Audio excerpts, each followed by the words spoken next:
If I were to ask you what looks better, this or this, what would you choose? Now, there's no right or wrong answer here, but I think for most people, they would choose this. But for others, it'd be a no-brainer and definitely choose this one, including myself. But this made me wonder, why do some of us tend to gravitate towards 90s anime more?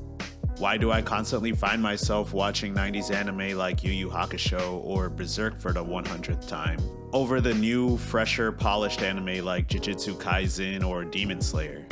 And sometimes I'll say to myself that it's probably just nostalgia, and even though I'm sure it plays a big part of it, I don't think that's all there is to it.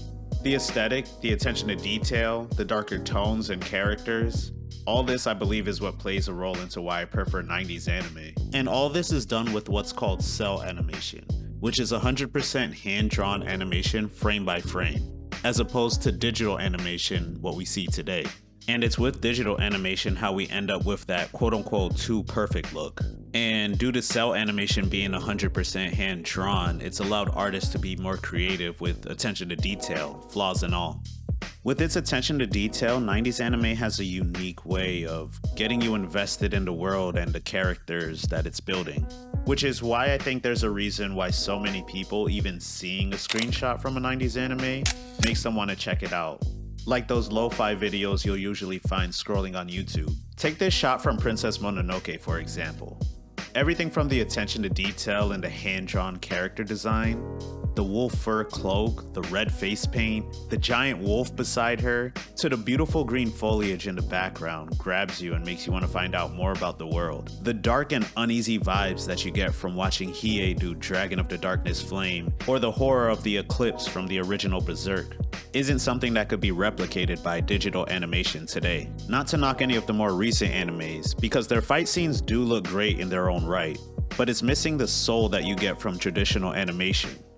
Look at the huge difference between 1999's Hunter x Hunter versus 2011's Hunter x Hunter. It's literally like watching a completely different anime. You're not getting the same uneasy feeling from Kirapika's scarlet eyes as you are from the 1999 version. Look at how much more attention to detail and soul there is in the 99 version of when Chrollo fights Xena and Silva. You can really tell that the artists put their all into these scenes. As a huge Dragon Ball Z fan, there's a reason I could never bring myself to watch Super, no matter how many people told me it was good. Every time I tried to give it a chance, I could never get past the new art style. Everything seemed so bright and colorful.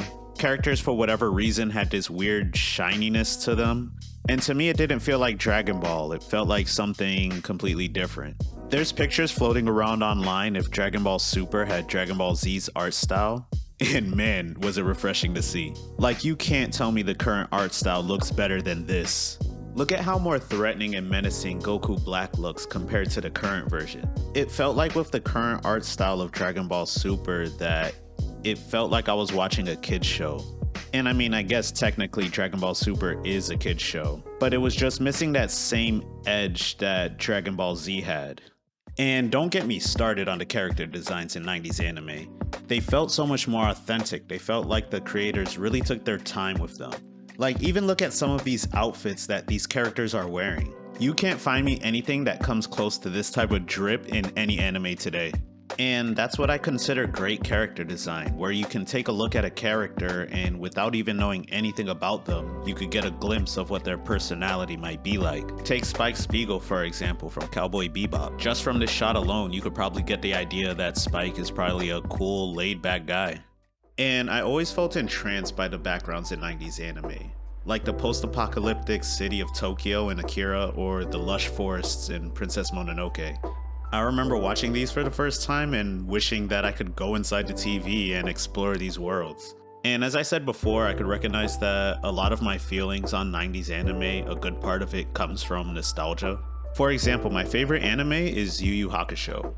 And sometimes I wonder if that would still be my favorite anime if I never grew up watching it as a kid. Because I have to admit, there's some parts of Yu Yu Hakusho that didn't age so well. And I wonder if I somehow erase my memories and rewatch Yu Yu Hakusho today, would I still feel the same way about it? Or would I still be a big fan of Dragon Ball Z if I never had those fond memories of rushing home after school to catch it on Toonami? I don't know, what do you guys think? Do you think that we look at 90s anime through rose-colored glasses? Because when you really think about it, we only think about the iconic series from that era. Whenever anyone brings up 90s anime, they bring up the classics like Cowboy Bebop, Berserk, Sailor Moon, Dragon Ball Z. But we don't really bring up all the bad animes that came out from that era as well. But if you ask me personally, even taking nostalgia into account, nothing comes close to the soul that 90s anime seems to have. But I'm interested to hearing what you guys think. Let me know down in the comments. Did you think that 90s anime was the best? Do you think that it just looks old and dated? Let me know down below. And besides that, please hit the like and subscribe button. I'd really appreciate it. And I'll see you guys in my next video. Thank you.